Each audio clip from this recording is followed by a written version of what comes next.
একের পর এক বহুমুখী অশুভ তৎপরতা চালিয়ে যাচ্ছে। যারা মিথ্যাচার করে বিএনপিকে নানা তকমা লাগানোর অপচেষ্টা করছে, তারাই কিছু গণমাধ্যমকে ব্যবহার করে বিএনপির নামে অসত্য সংবাদ পরিবেশন করছে বা করানো হচ্ছে। গোপন মিশনে নেমেছে একটি চক্র।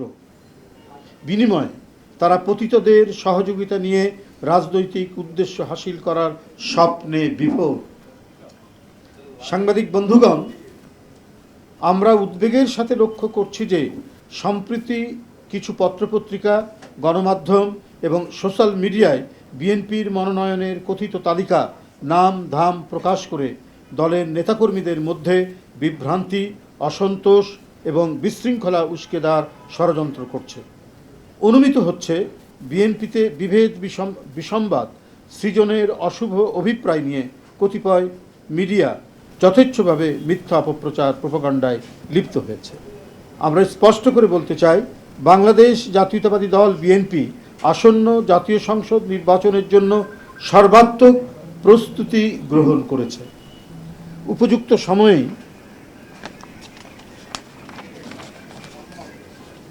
দলের নির্ধারিত যে প্রক্রিয়া, যে সিস্টেমে যাচাই বাছাই করে মনোনয়ন দেওয়া হয়, সেই যাচাই বাছাই করে যোগ্য ও সর্বোপরি জনগণের কাছে গ্রহণযোগ্য জনপ্রিয় ব্যক্তিকেই বেছে নিয়ে তাদের নাম প্রকাশ করা হবে। কোনো নির্বাচনী এলাকায় কোনো প্রার্থীকে গ্রিন সিগন্যাল বা সবুজ সংকেত দেওয়া হয়নি।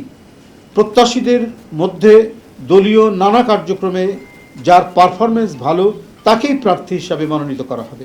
বিএনপির মনোনয়ন দেওয়া হয় তার নিজস্ব গঠনতান্ত্রিক উপায়ে, কোনো সবুজ সংকেতের মাধ্যমে নয়। জাতীয় সংসদ নির্বাচনের কিংবা যে কোনো নির্বাচনে দলের প্রার্থী মনোনয়নের দায়িত্ব পার্লামেন্টারি বোর্ড পালন করে এবং এ ব্যাপারে বোর্ডের সিদ্ধান্ত চূড়ান্ত বলে গণ্য হয়। আমাদের পার্লামেন্টারি বোর্ড, আপনারা জানেন যে স্ট্যান্ডিং কমিটি যেটা, সেটাই পার্লামেন্টারি বোর্ড সভাপতিত্ব করেন চেয়ারম্যান। সুতরাং তফসিল ঘোষণার পরেই দলের ভারপ্রাপ্ত চেয়ারম্যান তথা বিএনপি কেন্দ্র থেকে ঘোষণা ব্যতীত এখন পত্রপত্রিকায় প্রকাশিত কোনো মনগড়া সংবাদে বিভ্রান্ত না হওয়ার জন্য সারা দেশের নেতাকর্মীদের প্রতি আহ্বান জানাচ্ছি। সবুজ সংকেত নয়, দলের ভারপ্রাপ্ত চেয়ারম্যান জনাব তারেক রহমান প্রতিটি এলাকায় ঐক্যবদ্ধভাবে কাজ করার সুনির্দিষ্ট ও যথাযথ নির্দেশনা দিচ্ছেন। তিনি ভার্চুয়ালি যে সমস্ত এলাকায় কথা বলছেন, সেখানেও তার বক্তব্যে তিনি এই কথাটি বলছেন, বা ঢাকায় এসে যারা কথা বলছেন, যারা মনোনয়ন প্রত্যাশী হতে চান বা দলের নেতাকর্মী যারা আছেন, বিভিন্ন পদে যারা দায়িত্ব পালন করছেন, তাদের প্রত্যেকেই তিনি এই নির্দেশনা দিয়েছেন, আপনারা সবাই ঐক্যবদ্ধ থেকে কাজ করবেন। দল যাকে মনোনয়ন দিবে তার জন্য সকলে আপনারা কাজ করবেন। কিন্তু এখনই কোনো মনোনয়ন দিয়ে দেওয়া হয়নি, যেটা আমরা বিভিন্ন পত্রপত্রিকায় দেখতে পাচ্ছি। তালিকা ঘোষণা করা হয়েছে, এই সম্ভাব্য হতে পারেন, এই ধরনের বিষয়গুলো আমরা দেখছি, যার কারণেই আপনাদেরকে এটা পরিষ্কার করে দেওয়া। তিনি তাগিদ দিচ্ছেন, অর্থাৎ ভারপ্রাপ্ত চেয়ারম্যান, বিএনপির নেতাকর্মীদের নিজেদের মধ্যে ঐক্যবদ্ধ থাকতে হবে। তিনি বলেছেন, আমাদের ইস্পাত কঠিন ঐক্য ধরে রাখতে হবে, আমাদের প্রত্যেককে গণসম্পৃক্ত কাজে সংশ্লিষ্ট থাকতে হবে। জনগণ বিরক্ত হয় এমন কোনো কাজে দলের নেতাকর্মীরা কখনোই লিপ্ত থাকবে না, জড়িত থাকবে না। তাহলে অবশ্যই জনগণের রায় ধানের শীষের পক্ষেই আসবে।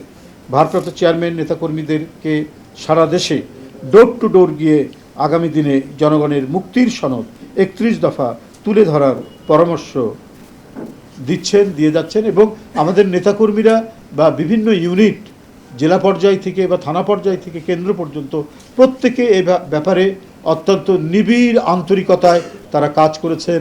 অফিস, আদালত, স্কুল, কলেজ, রাস্তাঘাটে মানুষকে 31 দফার লিফলেট বিতরণ করেছেন এবং ব্যক্তিগতভাবে কেউ জানতে চাইলে এর বিভিন্ন দফা সম্পর্কে একেবারে বিস্তারিতভাবে তাদেরকে জানিয়েছেন, বলছেন। তিনি মনোনয়ন প্রত্যাশীদের ঐক্য সুদৃঢ় করার এবং আরও জনবান্ধব হওয়ার নির্দেশ দিয়েছেন। বিএনপির ভারপ্রাপ্ত চেয়ারম্যান জনাব তারেক রহমান বারবার একটি কথা বলেন, যা আমরা মনে প্রাণে বিশ্বাস করি, সেটি হলো জনগণই বিএনপির সকল রাজনৈতিক ক্ষমতার উৎস। জনগণ আমাদের সঙ্গে থাকলে কোনো প্রোপাগান্ডায় বিএনপি থেকে জনগণকে বিচ্ছিন্ন করতে পারবে না ইনশাআল্লাহ। সারা দেশে বিএনপির সর্বস্তরের নেতাকর্মী, শুভার্থী ও শুভাকাঙ্ক্ষীদের প্রতি জনাব তারেক রহমানের আহ্বান, জনগণের ভালোবাসায় থাকুন, জনগণকে ভালোবাসায় রাখুন। ধন্যবাদ সবাইকে। আল্লাহ হাফেজ।